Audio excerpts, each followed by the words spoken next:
It's Saturday, November 3rd, 2012, almost 7 days following Hurricane Sandy. And as you can see, the wreckage, the carnage that has passed and that is a reality in our life here on Long Island is rather apparent as I walk into my backyard and peruse the damage and look at the pathway of my dock. My deck has been misplaced and uplifted, thrown on top of my goldfish pond. As I survey the damage and look at the floating docks that are no longer floating in the ocean but yet are on top of my property, I realize that there's a lot of rebuilding that needs to be done.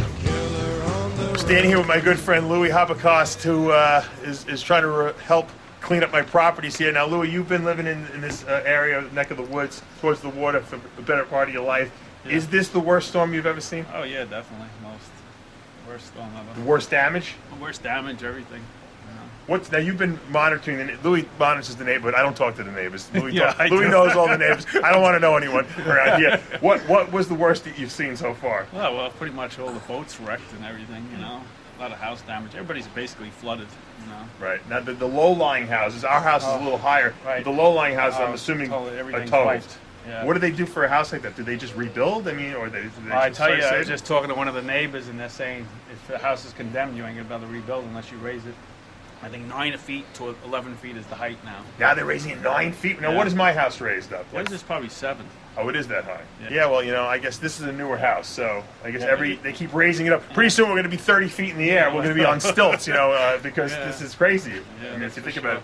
You know, my high school chemistry teacher, I guess in 1984, told us that because the polar ice caps are melting, he said in 20 years' time, he goes, you're going to have all the waterfront properties are going to be basically flooded. And I guess Mr. Moxon, you were right.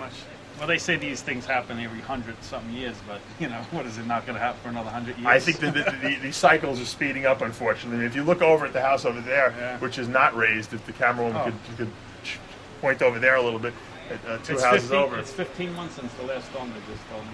15, really? That they rebuilt it, and now it's totally again. Now is her house completely done? Oh yeah, the whole lower half, first floor.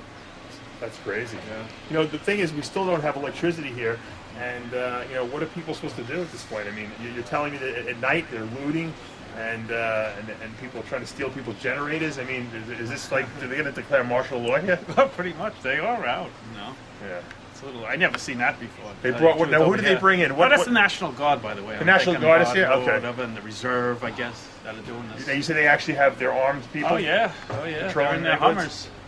I saw them coming down the block. I was like, what are these guys doing? I didn't realize that at night here, there's no lights anywhere, and people are stealing. Yeah.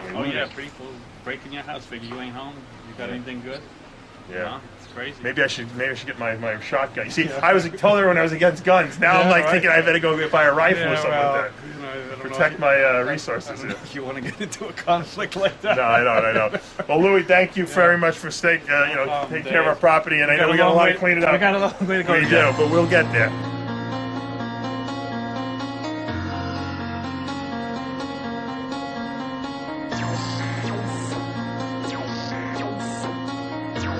Dave Palumbo standing here on Merrick Road in Seaford, New York. I am on a gas line, and it's about maybe 50 cars long. We've been on the line for about an hour and a half already. If you look across the street, it's my favorite diner, the East Bay Diner. If my camerawoman could turn around and look at the diner, you can see that they just opened up today. And I walked across the street actually, and I got Colleen, Brennan, and I a meal. Colleen is driving my car because I still have my gimpy leg here, and it doesn't work too well. I can't drive yet.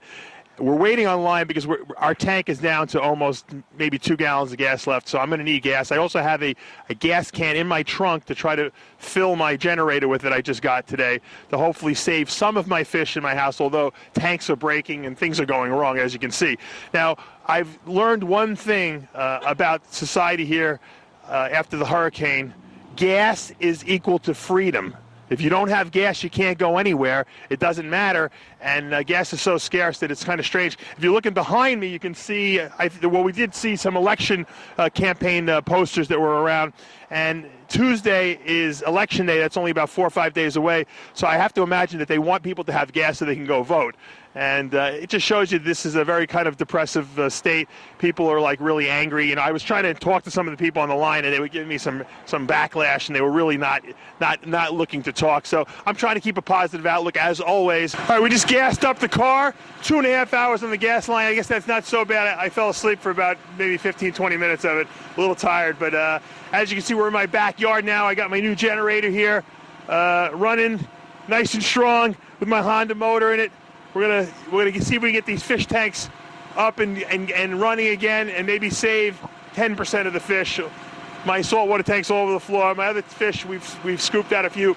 My upstairs tank, my new tank with my 4 big Oscars or medium-sized Oscars, are still barely hanging on there. We might be able to save them. This is about a ray of hope today in a depressive state of array after Hurricane Sandy. We want to still see that there is some life that we can preserve here today and maybe see a new beginning for tomorrow. Came down to this. I got to get my relief, my disaster relief there. There you go. Thank you very much. You betcha. All right. And you keep it.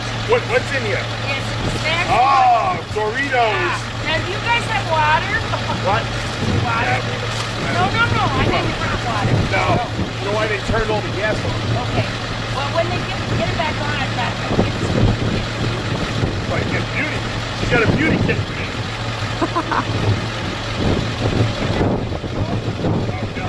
Thank you. Yeah, there you go. Thank you. Thanks to the American Red Cross. Yeah.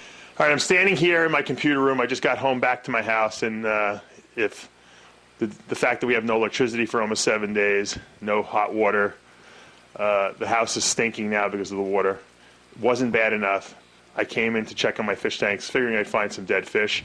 And as you can see, there's a huge crack in the front of my 210-gallon saltwater fish tank, and there's very little water in it, which means that most of the water is on the floor. Now, I thought my floor would be completely warped, but all the water seems to drain into my garage and underneath the tank. It's a pretty big disaster here in my house. Things just keep going on. Why a fish tank of this caliber would crack, I don't know. But that's a pretty big crack, as you can see, if you take a look at it. And all the fish are obviously dead.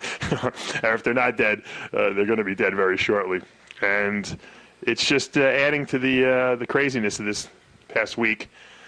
And I don't even know what to say. The Red Cross came by the house outside, as you probably saw, and was giving out need packages.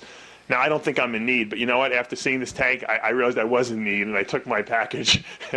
and I realized that the people of Long Island are kind of in a very bad situation. And, you know, you tend to look at TV and you see floods in India and all these crazy things, and you think, oh, this is never going to happen to you. And it happened to us, and it's not getting any better right now. The gas lines are horrendous. There's actually, most stations don't even have gasoline. Supposedly, you know, Governor Cuomo made a statement that the gas trucks are out there, but I don't see any. No one has gas, and it's going to start getting bad. Well, as we were driving into the neighborhood, we saw signs that said, "You loot, we shoot," and that's scary. That's something you see in the movies, not in a Long Island, Seaford, or a harbor community. And it just goes to show you it's getting worse, not better at this point. Let's see if hopefully we can find some positive, something, a ray of hope, a rainbow of love somewhere along the way that will make all this start getting better. This is the end, beautiful friend. This is the end, my only friend, the end of our elaborate plans, the end of everything that stands, the end, no safety or surprise, the end. In a small tank, in a small house, a ray of hope. A single fish swimming, looking for food. Will he survive? It looks like he just might make it. Just like the fish, so will we survive. We find a way. Tomorrow is another day. The sun will come out tomorrow. Strangers have in a